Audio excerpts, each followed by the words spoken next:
datang di podcast Dikes Widya dan Mausada, tempat di mana kita akan membahas berbagai topik kesehatan. Pada episode ini kita akan membahas tentang HIV dari sisi medis dan epidemiologis. Perkenalkan, saya Risma Amelia dan rekan saya Zara Tuyarutindra. Di sini bersama narasumber kita, Mbak Siti Masifah. Halo, perkenalkan nama saya Siti Masifah. Saya adalah penggiat penyakit HIV. Selanjutnya ada Ibu Siti Novirola, SST, FNP, PhD. Ya, salam kenal. Nama saya Siti Novirola. Saya adalah praktisi kesehatan. Saya juga sebagai dosen dan sebagai pelatih kesehatan. Dan saat ini saya juga penggiat HIV karena beberapa penelitian saya seputar topik HIV. Selanjutnya ada Mbak Secha Nazwa. Halo semuanya, saya Secha Nazwa Sabila. Di sini saya sebagai penggiat HIV. Oke, bersama kita akan membahas topik kali ini mulai dari definisi HIV, analisis situasi, segitiga epidemiologi, lalu etiologi dan patofisiologi, riwayat alamiah penyakit. Selanjutnya ada cara penularan, tanda gejala, pemeriksaan HIV, dan strategi pencegahan dan program imunisasi yang terkait. Mari kita mulai dari dasar. Apa sih sebenarnya HIV itu? Ya, jadi teman-teman sekalian, informasi tentang HIV ini kita bisa akses di berbagai media ya. Tapi kalau kita mau mengenal lebih dalam, kita kenal lebih dalam tentang virus ini, kita bisa lihat dari gambarannya. Nah, kalau kita ditanyakan tentang apa sih HIV itu? HIV itu kalau dipanjangkan adalah Human Immunodeficiency Virus. Jadi dia salah satu jenis virus yang menyerang kekebalan tubuh. Imunodefisiensi menyebabkan kekebalan tubuh seseorang, human, manusia itu menjadi turun. Nah, oleh karenanya HIV ini, karena dia menyerang sistem kekebalan tubuh, yang dia serang adalah sel-sel darah putih atau limfosit T, atau kita kenal dengan CD4 cell. Sehingga pada orang dengan HIV akan dilihat berapa sih kadar CD4-nya. Nah, dia akan menghancurkan sel-sel kekebalan tubuh ini sehingga seseorang yang dengan virus HIV dia akan rentan terjadinya kumpulan gejala yang disebabkan karena berkurangnya kekebalan tubuh atau kita kenal dengan AIDS, Acute Immunodeficiency Syndrome. Jadi dia adalah sindrom atau sebuah kumpulan gejala yang itu disebabkan karena menurunnya kekebalan tubuh. Tapi ingat ya, tidak semua orang dengan HIV itu akan jatuh pada kondisi AIDS. Sepanjang protokol kesehatan diikuti, maka seseorang dengan HIV akan tetap sehat, tidak terjadi pada kondisi AIDS. Sehingga saat ini kita mengenal dengan istilah ODIF, orang dengan HIV. Beberapa waktu silam kita mengenal dengan ODA, orang dengan HIV AIDS. Padahal sekarang kita sudah bergeser paradigmanya di mana orang dengan HIV AIDS ini tidak selamanya dia menjadi AIDS, sehingga kita kenal dengan istilah ODIF, orang dengan HIV. Kalau kita mau lihat gambaran virusnya seperti ini, dia itu berbentuk lingkaran, gitu ya, cantik virusnya. Tapi dampaknya panjang ya, karena seseorang yang dengan HIV untuk tetap bertahan hidup dia harus tergantung pada obat seumur hidupnya. Nanti kita bahas lebih dalam. Dia juga ada protein-protein aktif yang itu nanti akan menyebar ke dalam sistem kekebalan tubuh dan merusak kekebalan tubuh seseorang yang terinfeksi. Itu gambarannya tentang virus HIV. Bagaimana sih dengan analisis situasi HIV di Indonesia? Baik. Jadi kondisi perkembangan HIV ya, kita merujuk dulu pada kondisi global atau kondisi dunia. Ya, kalau kita melihat di sini analisis situasi HIV di dunia ini data kami dapatkan dari UNAIDS, United AIDS. Di mana di tahun 2023 itu yang paling sebelah kiri ya, people were newly infected with HIV in 2023.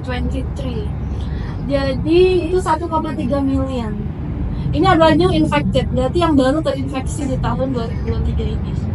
Sedangkan yang people living with HIV yang tengah ini itu adalah 39.9 million. Itu berarti yang sudah dari kasus yang terlaporkan. Karena kita tahu kalau HIV itu kan tidak sembuh, sehingga tidak ada kasus baru terus dia keluar atau sembuh, tapi semua akan menjadi prevalen, semua akan menjadi kasus. Kita hitung otomatis ada jumlah yang terlaporkan 39,9 miliar. Sedangkan yang paling sebelah kanan itu adalah people died of AIDS-related illness in 2023. Jadi kematian yang disebabkan oleh AIDS, yang disebabkan karena kesakitannya 630.000.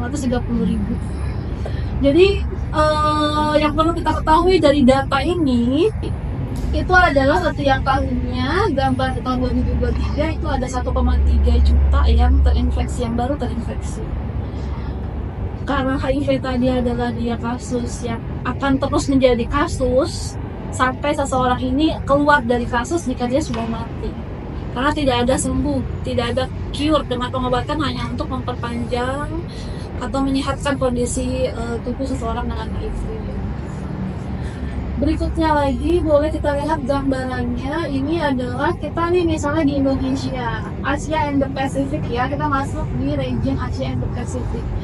Kalau kita lihat dari data ini, itu untuk adults and children living with HIV, berarti manusia lah ya, anak-anak dan dewasa, itu 5,8 miliar. Dimana kita itu adalah tertinggi kedua, region yang tertinggi kedua di dunia, Asia and the Pacific, untuk kasus HIV-nya. Kita lihat lagi data berikutnya. Nah, ini adalah tren atau perkembangan dari tahun ke tahun yang dilaporkan oleh UNAIDS 2024, yaitu dipublish di bulan Juli 2024. Kalau kita lihat yang paling atas itu people living with HIV tahun 2022 39,5 miliar.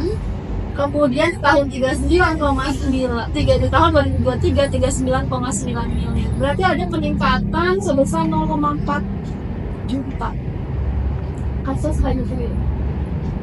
Terus new infection dari HIV kita lihat memang ada sedikit penurunan di tahun 2023 jika dibandingkan dengan tahun 2022. 1,4 miliar itu di tahun 2022, terus penurunan sedikit 1,3 miliar. Dan teman-teman, ini bisa kita lihat ya, kematian dari HIV. Kematian dari HIV dengan sekarang adanya obat untuk para ODIF, maka ini kita bisa bersyukur karena tahun 2023 ini terjadi penurunan kematian karena HIV. Ini pun termasuk dalam target yang dicanangkan oleh WHO. Nanti kita mengenal istilahnya di topik-topik berikutnya. Dan seseorang dengan HIV ini kita lihat nih, research availability. Berapa sih ketersediaan sumber daya, dalam hal ini dinilaikan dalam sebuah nilai uang gitu ya, 20,8 billion di tahun 2022, jadi 19,8 di tahun 2023 begitu. Lalu kalau itu situasi global, sekarang kita mengenal situasi di Indonesia sendiri. Nah, situasi di Indonesia seperti ini teman-teman. Jadi kalau grafik yang atas itu adalah gambaran penyakit HIV-nya, yang bawahnya adalah AIDS-nya. Tadi saya sampaikan di awal ya, seseorang dengan HIV dia belum tentu AIDS. Tidak semua orang dengan HIV itu jatuh pada kondisi AIDS. Jadi trennya bisa berubah, berganti gitu. Kita bisa melihat di tahun 2020 peningkatan. Sebaliknya dengan data WHO tadi ya, data dari UNAIDS ya, data dari UNAIDS tadi kan 2023 mengalami penurunan dari 2022. Sedangkan kalau di Indonesia justru peningkatan. Situasi kita yang kita sedang hadapi ini dari 52.955 menjadi 57.000 kasus HIV. Kemudian untuk AIDS-nya pun demikian, mengalami peningkatan 2022 9.300, 2023 16.000. Ini peningkatan ada 7.000 kasus AIDS. Padahal ini bertolak belakang dengan canangan WHO yang kita juga mengadopsi itu. Ada 3-0 kita kenal. Di antaranya adalah tidak ada lagi ODIF yang jatuh pada kondisi AIDS, tapi ini tidak demikian kenyataannya. Namun yang perlu diketahui teman-teman, data-data ini itu adalah data laporan HIV yang kita mengenal istilah fenomena gunung es. Fenomena gunung es ini jadi itu hanya bagian permukaannya aja yang keangkat, sedangkan bagian bawahnya jauh lebih banyak. Mungkin dia tidak mau periksa, mungkin dia takut, stigma dan sebagainya. Sehingga data yang dilaporkan ini adalah data yang memang terdiagnosis. Itulah fenomena gunung es. Selanjutnya penyebarannya gimana sih berdasarkan provinsi di Indonesia? Nah ini teman-teman bisa lihat penyebaran berdasarkan provinsi di Indonesia. Kita lihat ada nih daerah Jabodetabek lah. Ada DKI dan ada Banten di situ ya. Di provinsi Banten itu kita menempati urutan ke-5 kasus HIV. Jadi nggak main-main ya. Jawa Tengah tertinggi, Jawa Barat, Jawa Timur, DKI, baru provinsi Banten. Ini per provinsi. Berikutnya kita lihat sebarannya berdasarkan karakteristik dari individu yang terkena HIV. Di slide berikutnya kita bisa melihat ini sebarannya adalah sebanyak 30,2% itu pada kaum homoseksual. Ya, pada kaum homoseksual berarti bisa, karena populasi yang beresiko dari HIV ini adalah penjajah seks komersial. Nah, berarti itu hubungannya heteroseksual. Namun sekarang pun sudah semakin meningkat kasus HIV/AIDS yang ditularkan melalui hubungan homoseksual atau ada LSL, laki seks laki. Nah, ini trennya semakin tahun kalau diikuti semakin meningkat dengan perubahan gaya hidup masyarakat saat ini ya. Jadi ada kelompok LSL dan ini dia berpotensi sekali tertular dari HIV. Lalu kemudian ada kelompok-kelompok yang lain, ada juga kelompok penasun, pengguna narkoba suntik itu 0,75%. Lalu ada ibu hamil yang tertular dari pasangan seksualnya, bisa seperti itu 16,7%. Pasien IMS dan yang lainnya. Kita lihat berdasarkan karakteristik dari orangnya. Bagaimana ya? Baik, tentang segitiga epidemiologi kita mengenal dalam segitiga environment. Ya, kita lihat ya, hostnya itu siapa sih? Host kan dikatakan sebagai penjamu. Penjamu adalah berarti manusianya. Karena tadi human immunodeficiency. Human berarti dia menyerang pada manusia.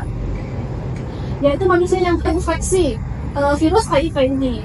Dia bisa dari mana infeksinya? Nanti kita akan mengenal gimana cara penularan virus HIV ini sampai masuk ke dalam tubuh host.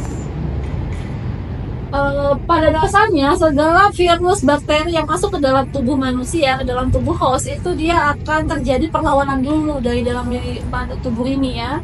Bisa nggak melawan virus-virus ini? Karena lagi-lagi virus HIV ini menyerang sistem kekebalan tubuh, jadi otomatis seseorang yang kena HIV, virus ini akan bereplikasi semakin banyak dan menyebabkan kekebalan tubuh seseorang itu akan semakin menurun atau buruk. Salah satu faktor hostnya misalnya adalah umur. Tadi kita lihat ya ada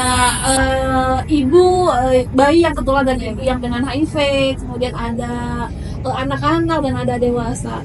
Semuanya bisa berisiko terkena infeksi HIV, namun penyebabnya berbeda-beda. Kalau pada bayi baru lahir, otomatis karena penularan uteroplasenter di dalam rahim. Kalau pada anak-anak, pada balita itu bisa terjadi karena saat bayi pun dia sudah HIV. Pada dewasa ya bisa karena gaya hidup tadi ada bergonta-ganti pasangan, heteroseksual ataupun homoseksual, ataupun memang dia didapati dari pasangan seksualnya, seperti pada kasus umumnya pada ibu-ibu rumah tangga. Lalu agentnya kita kenal itu adalah si virus HIV-nya sendiri, ya. Jadi dia penyebabnya. Lalu environment-nya, lingkungannya yang gimana sih yang bisa menyebabkan si agent ini bisa masuk ke dalam tubuh host. Lalu lingkungan fisik misalnya di lembaga pemasyarakatan itu berpotensi lebih beresiko karena di situ juga banyak kelompok-kelompok yang beresiko ya, seperti pengguna narkoba, lalu ada hubungan homoseksual, itu juga sangat berpotensi menularkan virus HIV ini. Lalu lingkungan sosial, dan lingkungan fisik dan juga lingkungan sosial. Lingkungan sosial misalnya pengaruh dari teman sebaya, teman-teman pergaulan nih. Kita lihat fenomenanya banyak pengguna narkoba suntik, lalu dia bergonta-ganti jarum suntik. Di situ ada agentnya tuh, ada virusnya dari si host yang satu yang sudah sakit.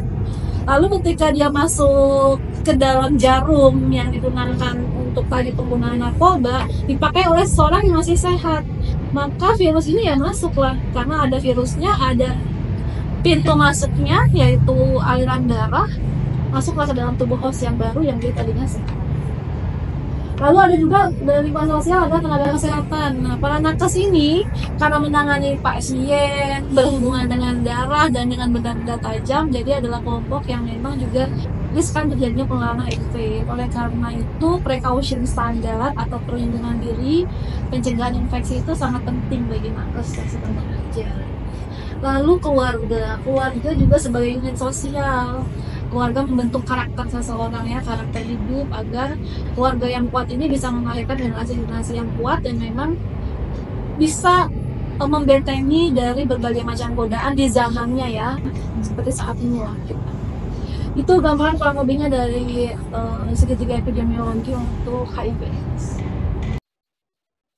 Lalu bagaimana sih etiologi dan patofisiologi HIV pada tubuh manusia itu sendiri? Baik, etiologi HIV. Jadi HIV itu kan terdiri dari virus imunodefisiensi virus. Nah, virus itu tuh terdiri dari family Retrovirridae, subfamily Lentiviridae, dan genus Lentivirus. Virus HIV itu terbagi menjadi dua tipe, yaitu tipe 1 dan tipe 2. Nah, biasanya yang lebih sering dianggap menyebabkan penyakit itu atau lebih sering dianggap lebih ganas, itu tuh virus yang tipe 1. Jadi virus HIV tipe 1 itu bahkan bisa menyebabkan kematian. Lalu menurut patofisiologi HIV pada manusia itu bagaimana? Baik, patofisiologi HIV ya. Jadi itu kita menguraikan bagaimana sih perjalanan virus HIV ini dari mulai dia masuk ke dalam tubuh seseorang, ke dalam tubuh host, sampai dengan dia berkembang ke dalam tubuh host. Nah, kita lihat ya. Pertama itu tentunya berangkat dari penyebarannya dulu. Penyebaran dari HIV atau virus HIV ini itu adalah hubungan seksual dengan pasangan seksual yang bergonta-ganti pasangan. Karena kita tidak pernah tahu apakah seseorang itu ada HIV-nya atau tidak dalam darahnya. Karena nanti kita kenal di riwayat alamiah penyakit ya, masa inkubasi dari virus ini itu sangat-sangat panjang. Jadi seseorang yang sehat itu atau terinfeksi hari ini tidak langsung menimbulkan gejala. Oleh karenanya hubungan dengan bergonta-ganti pasangan ini menjadi faktor risiko. Atau bisa dengan terinfeksi dari transfusi darah. Tadi ya, ada darah, ada HIV-nya dalam darah atau dari ibu ke janin. Intinya ada entry point, ada pintu masuk dari si virus ini ke dalam tubuh seseorang. Pada hubungan seksual, sperma terinfeksi masuk ke dalam tubuh pasangan lewat membran mukosa, baik itu pada hubungan seksual yang heteroseksual, berarti antara perempuan dengan laki-laki melalui vaginanya, ataupun hubungan homoseksual pada LSL, laki seksual laki, dia kan hubungan seksualnya melalui anus. Nah, anus itu lecet itu ada darah di situ ya, bisa masuk. Atau jalur yang kedua adalah masuk melalui peredaran darah, tadi karena adanya transfusi darah, terus uteroplasenta dari janin ke ibu, atau pada tenaga kesehatan yang tertusuk jarum, di mana jarum ini bekas digunakan oleh pasien yang mengidap HIV. Kemudian si virus ini akan masuk ke dalam tubuh manusia dan dia menyerang T helper atau sel-sel darah putih atau kita kenal dengan CD4. CD4-nya itu diserang. Karena diserang dia akan dirusak. Karena dirusak dia akan mati.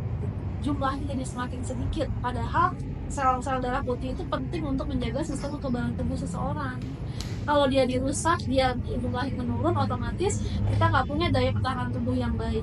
Jadi seseorang yang dengan HIV terus sel CD4-nya sangat rendah, berarti jumlah virusnya udah semakin banyak tuh dalam tubuhnya. Dia bisa meninggal karena hanya penyakit kecil, diare, kutil, itu menyebabkan dia meninggal. Padahal itu kalau kita pada orang sehat kan penyakit sederhana aja ya, tapi pada orang yang dengan HIV tidak demikian. Nah, dengan menurun ini, maka terjadi perubahan pada struktur sel akibat transkripsi RNA virus dan DNA sel sehingga terbentuknya provirus. Sel penjamu atau T helper, limfosit B dan makrofag mengalami kelumpuhan tadi ya yang rusak dan ini menyebabkan kekebalan tubuh yang menurun sehingga terjadi infeksi oportunistik. Jadi infeksi yang terjadi karena kekebalan tubuh seseorang menurun. Misalnya yang sering infeksi oportunistik dengan HIV ini adalah TB paru. Nah, TB paru itu kan disebabkan juga karena kekebalan tubuhnya yang menurun. Orang yang terjaring TB paru, nakes akan langsung memeriksakan status HIV-nya. Karena masa inkubasi Mycobacterium tuberculosis ini tuh lebih singkat, jauh lebih singkat daripada HIV. Bisa jadi sebenarnya dia masuk virus HIV duluan, tapi belum menimbulkan gejala. Akhirnya dia kena TB lah yang segera menimbulkan gejala, dia periksa lah TB-nya. Orang yang dengan TB itu sudah protapnya langsung diperiksa status HIV-nya. Nah, biasanya itu oportunistik yang paling dekat dengan HIV ada TB, kemudian ada candidiasis, ada jamur, gitu ya, ada juga sampai meningitis. Itulah karena sudah turunnya kekebalan sel darah tubuh. Ya, patofisiologi dari HIV. Tentang riwayat alamnya ini sendiri. Baik, riwayat alamiah penyakit HIV. Nah, riwayat alamiah penyakit HIV itu terbagi menjadi 3 tahap. Yang pertama adalah tahap pre-patogenesis. Di sini belum ada infeksi HIV, tapi dapat menular atau HIV dapat terjadi melalui cairan tubuh seperti hubungan seksual yang beresiko atau tindakan, transfusi darah, jarum suntik bersama, dan dari ibu ke janinnya. Yang kedua adalah tahap patogenesis. Di sini ada masa inkubasi. Biasanya itu periode masa inkubasi HIV itu terjadi panjang sekali ya, kurang lebih 12 tahun. Namun virus tetap dapat menular. Terus ada penyakit ini. Nah, ini gejala awal seperti demam, pembekakan kelenjar. Itu biasanya muncul 3-6 minggu setelah terpapar. Jadi yang penderitanya tampak sehat, tetapi kekebalannya mulai melemah. Selanjutnya ada penyakit lanjut. Nah, ini gejalanya mulai serius nih, seperti sesak nafas, batuk, dan infeksi oportunistik muncul. Yang terakhir ada tahap post-patogenesis. Tahap ini di mana penderita mengalami kerusakan sistem kekebalan tubuh yang parah, bahkan dapat menyebabkan kematian akibat komplikasinya ya. Iya. Nah, yang mau saya tambahkan adalah riwayat alamiah penyakit ini bisa berhenti atau tidak lanjut pada tahap, misalnya kita tadi mengenal sudah jelaskan pada tahap penyakit lanjut itu ketika seseorang mematuhi protokol kesehatan khusus HIV, yaitu dia meminum ARV, antiretroviral virus. Nah, itu obatnya ya. Obatnya itu dia bisa mencegah si virus ini bereplikasi, retroviral ya, bereplikasi semakin memperbanyak sehingga sel kekebalan tubuhnya ini semakin meningkat gitu ya. Jadi walaupun dirusak, dia ditekan replikasi si virus ini sehingga sel CD4-nya semakin bisa bertambah banyak. Jadi tidak semua jatuh pada kondisi AIDS atau sampai penyakit lanjut dan pasca patogenesis. Oleh karenanya itu sangat penting diminta ada 99% tingkat kepatuhannya untuk mengkonsumsi ARV ini agar dia bisa tetap survive. Kemudian yang perlu kita garis bawahi lagi adalah di masa inkubasi. Tadi masa inkubasi ini panjang loh. Kita kenal dengan istilah window period. Dari mulai virus masuk sampai menimbulkan gejala. Ada yang sampai 12 tahun. Walaupun dia tidak ada gejala, tapi dalam tubuhnya sudah ada virus ini. Oleh karenanya dia bisa menulari. Jadi misalnya hubungan heteroseksual yang tergonta-ganti pasangan, padahal dia masih aktif berhubungan seksual, belum tentu dia nggak ada virusnya. Atau yang homoseksual, laki seks laki gitu, ada juga waria, memang walaupun persentasenya sangat kecil tapi ada, itu belum tentu dia nggak ada virusnya, karena tadi kita mengenal ada window period atau periode laten dari mulai virus masuk sampai timbul gejala ini panjang. Oke, sekarang HIV itu sendiri.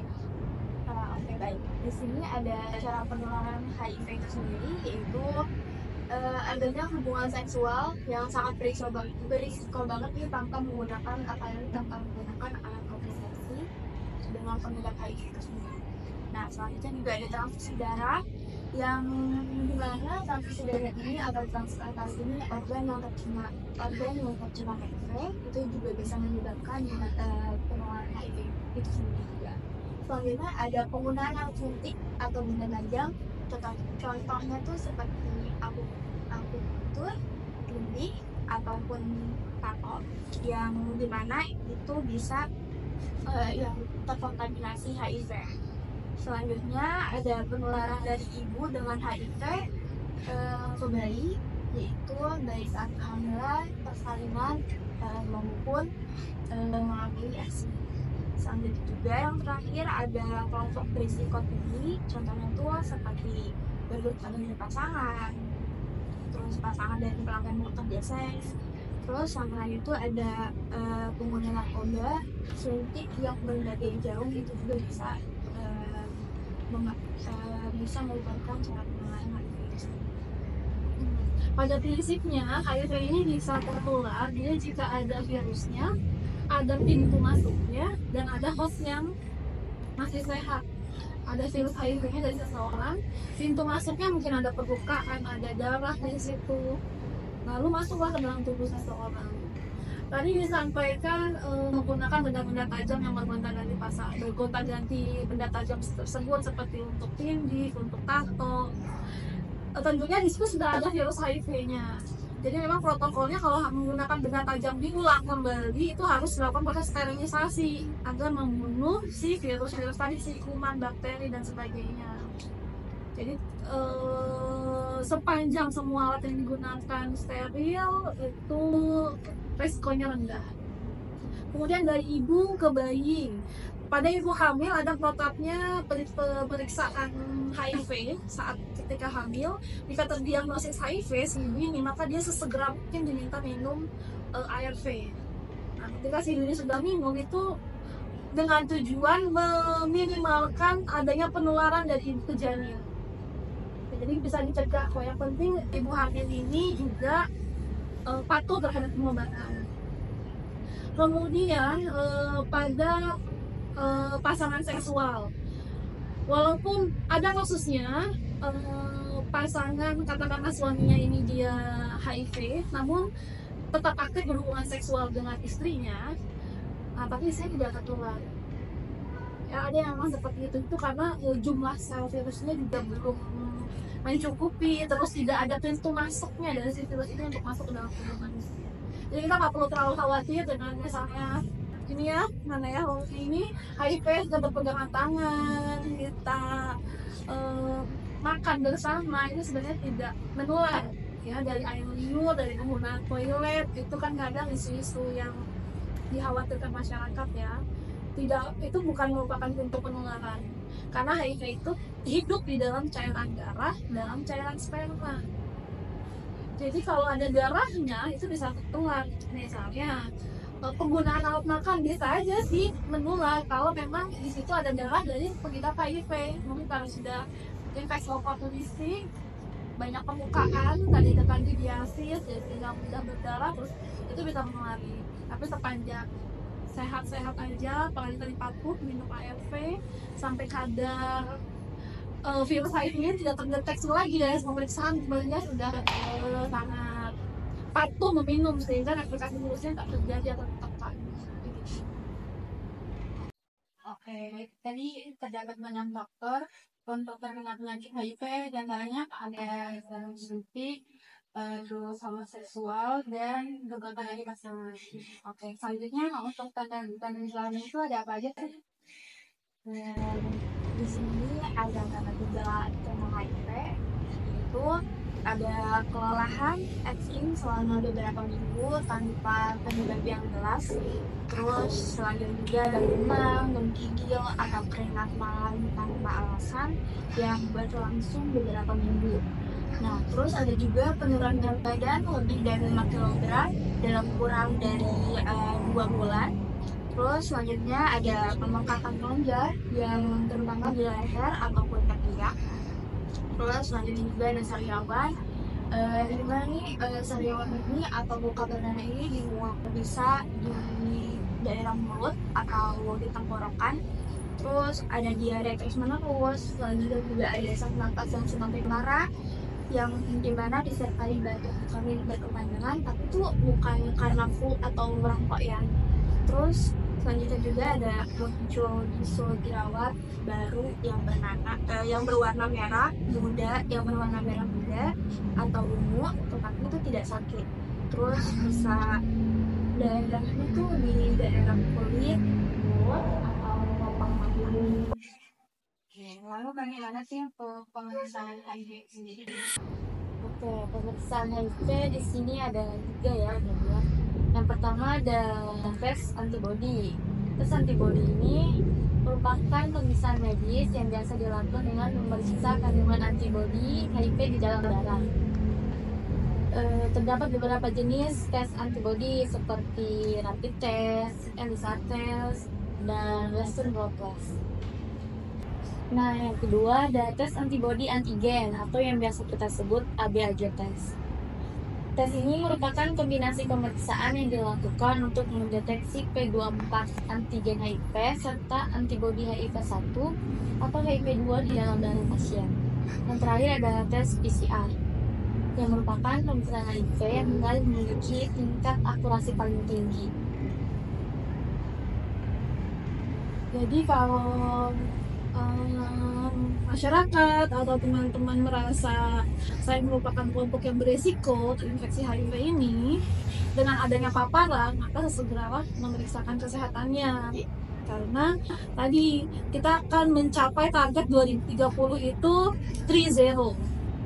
Salah satu zeronya adalah nomor HIV, jadi tidak ada lagi penularan. Sehingga sesegera mungkin kelompok yang beresiko ini bisa memeriksakan dirinya. Tidak harus sampai menunggu gejala-gejala tadi yang disebutkan, ada lemah, letih berlebihan tanpa gejala, tanpa penyebab yang jelas, diare dan sebagainya. Tapi kalau kita masuk ke dalam kelompok yang beresiko seperti tadi hubungan anti pasangan atau hubungan sesama jenis, aktif seks lelaki atau penggunaan narkoba suntik dan sebagainya, itu harus segera mungkin memeriksakan kesehatannya. Selanjutnya untuk pencegahan HIV, ada nggak sih cara tersendiri untuk pencegahan HIV ini dalam konteks primordial, primer, sekunder, dan tersier? Jadi untuk pencegahan HIV, karena tadi HIV itu ditulari ya, otomatis kita bisa melakukan upaya-upaya pencegahan agar tidak tertular virus ini. Nah, pencegahan primordial itu pencegahan yang paling mendasar sekali, yaitu adanya edukasi tentang perilaku seksual yang aman, penggunaan jarum suntik. Nah, itu seperti hari ini kita tuh sedang melakukan upaya pencegahan primordial, karena ada anggapan misalnya pada kelompok muda ya, kalau hubungan seksual dengan lawan jenis hati-hati hamil. Tapi akhirnya berhubungan seksual sesama jenis itu ada resiko yang lain. Intinya hubungan seksual yang tidak aman itu dihindari. Nah, ini adalah upaya pencegahan primordial dengan kita tahu melakukan edukasi faktor-faktor apa aja sih yang bisa menyebabkan tertular dengan virus HIV. Kemudian pencegahan primer seperti tadi tes HIV sukarela, jadi tanpa harus dipanggil atau di screening gitu. Tapi kita kalau merasa kelompok berisiko sesegera mungkin untuk memeriksakan. Ini tujuannya baik untuk mencegah penularan pada lingkungan sekitarnya. Misalnya dengan pasangan seksualnya yang aman, yang masih bersih dari pasangan seksual yang sudah bergonta-ganti pasangan. Gitu. Penggunaan kondom seandainya terpaksa harus berhubungan seksual, karena kita nakes ya terpaksa harus berhubungan seksual, ya gunakanlah kondom itu untuk menghindari menularkan virus HIV. karena tadi HIV bisa ada dalam cairan sperma. Kemudian pencegahan sekunernya adalah tes HIV secara rutin dan pengobatan antiretroviral virus. Jadi tadi setelah terdiagnosis HIV, maka petugas kesehatan akan memeriksa lebih lanjut berapa kadar CD4-nya, jumlah sel darah putihnya dan seterusnya untuk menentukan kebutuhan akan HIV-nya. Jika sudah HIV itu harus, jadi nggak ada opsi lain. Berapapun kadar CD4-nya harus minum ARV. Jika sudah minum ARV maka harus seumur hidup. Walaupun saat minum ARV ini sampai virusnya ini nggak terdeteksi lagi, tersupresi dalam darahnya, tersupresi dari hasil pemeriksaannya. Walaupun demikian tetap harus seumur hidup dan patuh. Nah, kepatuhan itu yang sangat penting. Kalau terdiagnosis dari usia remaja, dewasa awal, ya sampai seterusnya usia lanjut, kalau memang usia harapan hidupnya panjang, harus patuh, diminum setiap hari dengan jam yang sama. Karena yang dituntut adalah 99% tingkat kepatuhan dari pengguna ARV. Tidak boleh ada jadwal yang terlewat, jam yang apalagi hari yang terlewat. Kalau demikian maka akan jadi resistensi ARV. Jadi resisten minum ARV ya tetap aja virusnya akan bereplikasi, otomatis akan jatuh pada lini berikutnya. Jadi dalam penggunaan ARV itu ada tahapan-tahapan, lini 1, lini 2 dan seterusnya. Kalau lini 1 dia resisten maka dia masuk ke lini 2. Lini 2 berarti kombinasinya lain-lain lagi. Nah itulah mungkin di awal-awal penggunaan ARV ini akan banyak beberapa gejala ya seperti mual, pusing dan seterusnya. Namun seiring dengan kebiasaan itu tubuh akan mentoleransi. Jadi kalau ikut pertemuan dengan para hodis gitu ya, mereka tuh minum ARV itu dibilangnya ya kalau mbak nih makan ya udah kan tinggal makan aja, sama seperti makan kok kita juga dengan ARV ini. Kok bisa ya mbak patuh itu ya karena penuturannya ya dari para hodis ini ya karena kami masih ingin hidup, kami masih ingin bersosial gitu. Dan pada pencegahan tersier itu ada perawatan paliatif, ada dukungan psikososial dan rehabilitasi. Misalnya bagaimana menghilangkan ketergantungan terhadap narkoba, itu kan perlu rehabilitasi. Lalu dukungan sosial. Jadi hasil riset yang saya lakukan itu diantaranya adalah faktor dukungan keluarga dan dukungan nakes itu mempengaruhi kepatuhan terhadap konsumsi ARV. Dukungan keluarga yang saya wawancarai karena ini metode dari penelitian ini awalnya sudah dahuluan itu malu kalau saya pada ibu rumah tangga ya, dia malu kalau keluar rumah karena ibu rumah tangga kan aktivitasnya apa sih, kan harusnya di dalam rumah. Kalau keluar rumah kan ditanya sama tetangga nih, tetangga nanya ngapain, mau kemana. Jadi kalau keseringan dia akan malu sehingga tadilah nggak mau berobat. Lalu sehingga dibutuhkan sekali dukungan dari orang-orang di sekitarnya, oleh pasangannya, anak-anaknya, termasuk tenaga kesehatan juga yang memperkuat. Sehingga di tempat-tempat pengambilan ARV itu ada komunitas-komunitasnya yang itu mereka kadang rutin mengadakan pengajian atau perkumpulan atau seminar itu untuk saling memperkuat agar bisa tetap dalam kondisi sehat dengan patuh mengkonsumsi ARV.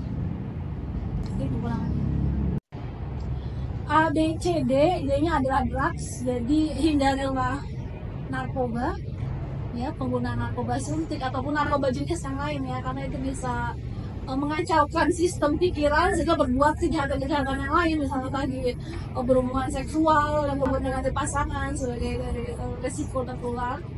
A, B, C, D, E, E-nya adalah equipment, gunakanlah alat-alat yang steril dan edukasi kesehatan tentang HIV gitu.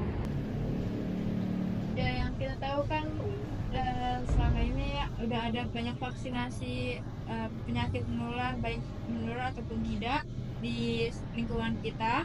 Tapi ada gak sih imunisasi atau vaksinasi dari penyakit HIV ini sendiri? Apakah sudah ada ataupun belum berjalan atau baru merencanakan program dari vaksinasi HIV ini? Untuk saat ini vaksinasi belum ada untuk HIV dan AIDS ini. Yang AIDS dan AIDS itu untuk menggunakan secara luas itu belum ada. Namun berbagai upaya penelitian dan pengembangan vaksin terus dilakukan. Kemarin itu ada program vaksinasi yang sedang diteliti menurut WHO, yaitu program LV144 itu tuh di Thailand yang mencoba mengkombinasi vaksin untuk menurunkan risiko infeksi HIV.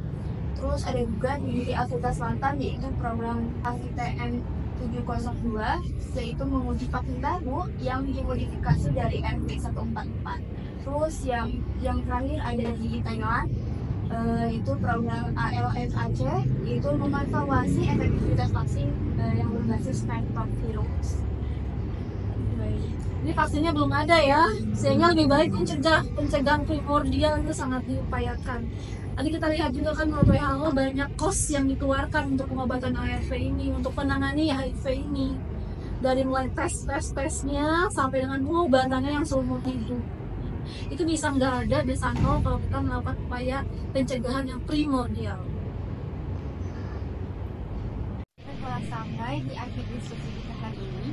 Terima kasih banyak kepada narasumber kita, Mbak Siti Masita, Ibu Vivi Novira, SSP, RRT, PhD, dan Mbak Zaisa Nabila yang telah memberikan informasi dan wawasan berharga tentang HIV dari sudut pandang medis dan epidemiologis. Sebelumnya apa sih pesan-pesan untuk masyarakat setelah mengenal HIV? Zero yang pertama, tidak ada infeksi baru, maka dari itu hindari HIV dan ABCDE.